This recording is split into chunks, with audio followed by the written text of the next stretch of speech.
अर्जुन बोल रहा है, क्या बोल रहा है प्रभु, यदि आप समझते हैं कि मैं आपके उस अविनाशी स्वरूप को देख सकता हूं तो कृपा करके मुझे वह रूप दिखाइए। क्या कह रहा है अर्जुन? मैं देखना चाहता हूं लेकिन अपने बल पर नहीं देख सकता, आपकी कृपा होगी तभी देख पाऊंगा। यही फर्क है साधारण इंसान और साधक में। साधारण आदमी कहता है मैं सब खुद देख लूंगा, और साधक जानता है सत्य को अपने दम पर नहीं पकड़ सकते, वो सत्य की कृपा चाहिए। आत्मा सत्य को देखने की चाह अच्छी है, पर वह चाह भी अहंकार से नहीं होनी चाहिए। फर्स्ट, मैं देखूंगा, मैं पाऊंगा, यह भी एक बाधा है। मैं आ गया ना। अर्जुन यहां अहंकार छोड़कर कहता है अगर आप मुझे योग्य समझें तो दिखाइए।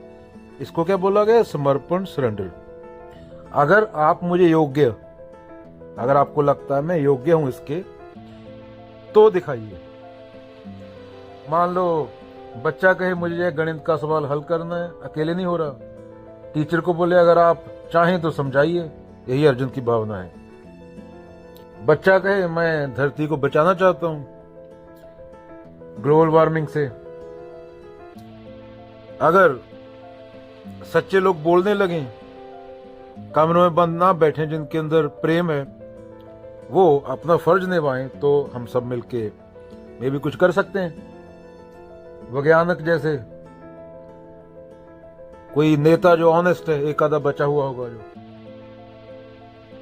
पर वो छुप के बैठेंगे क्योंकि उनकी गिनती बहुत कम है।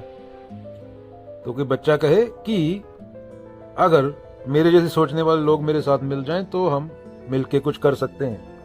यही भाव मेरी इच्छा है, पर आपकी मदद से ही संभव है, अकेला नहीं कर सकता।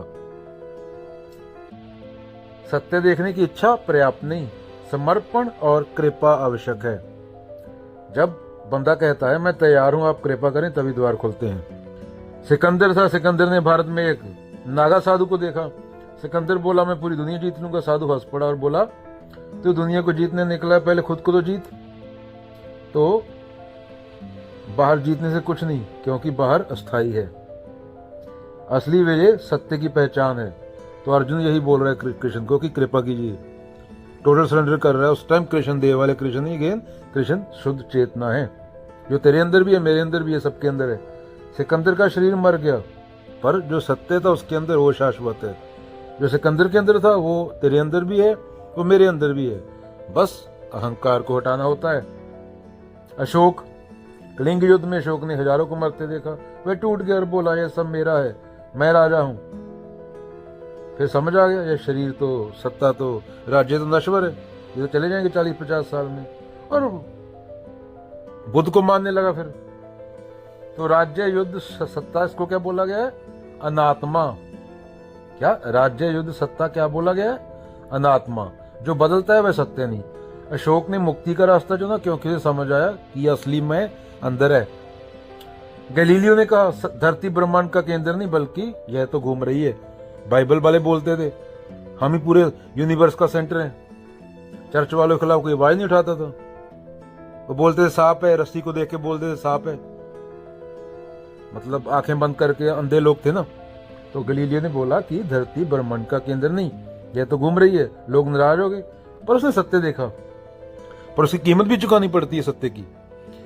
जब लाख भीड़ चल रही है, उसके बीच में से एक सच्चा आदमी खड़ा हो जाए, जैसे बाबा नानक 15वीं सदी में खड़ा हो गया था, पत्थर खाने पड़े, लोगों ने भूत ना बोला, पर सत्य सत्य था। टोटल सरेंडर होता है वो।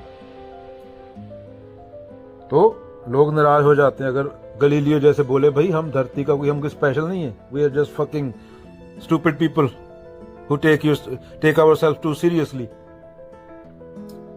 क्या जैसे धरती केंद्र नहीं है, वैसे ही शरीर और अहंकार भी मैं का केंद्र नहीं है। असली केंद्र आत्मा है, सत्य है, जो सबको धारण करती है।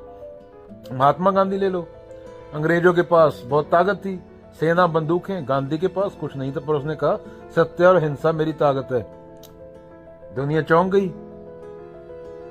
आज दुनिया के 100 देशों में गांधी के पुतले लगे हुए हैं। अफ्रीका में जाओगे, कनाडा में जाओगे, लंदन में जाओगे, गांधी का पुतला मिल जाएगा। तुम चाहे इंडिया वाले मूर्ख गांधी को अच्छा को बुरा को, तुम्हारे कहने से क्या होता है? गांधी को जानने के लिए इंस्टाग्राम में देखना होता, उसके लिए किताबें पढ़नी पड़ती हैं। तो महात्मा गांधी का जीवन क्या बताता है? असली शक्ति शरीर या हथियार से नहीं है, असली शक्ति चैतन्य आत्मा सत्य में है।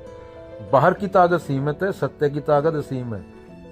जैसे बादल आते हैं बच्चों जाते हैं, आकाश हमेशा वैसा रहता है, वैसे ही राजा, युद्ध, विज्ञान, सत्ता सब बदलते रहते हैं। असली मैं वही है जो कभी नहीं बदलता।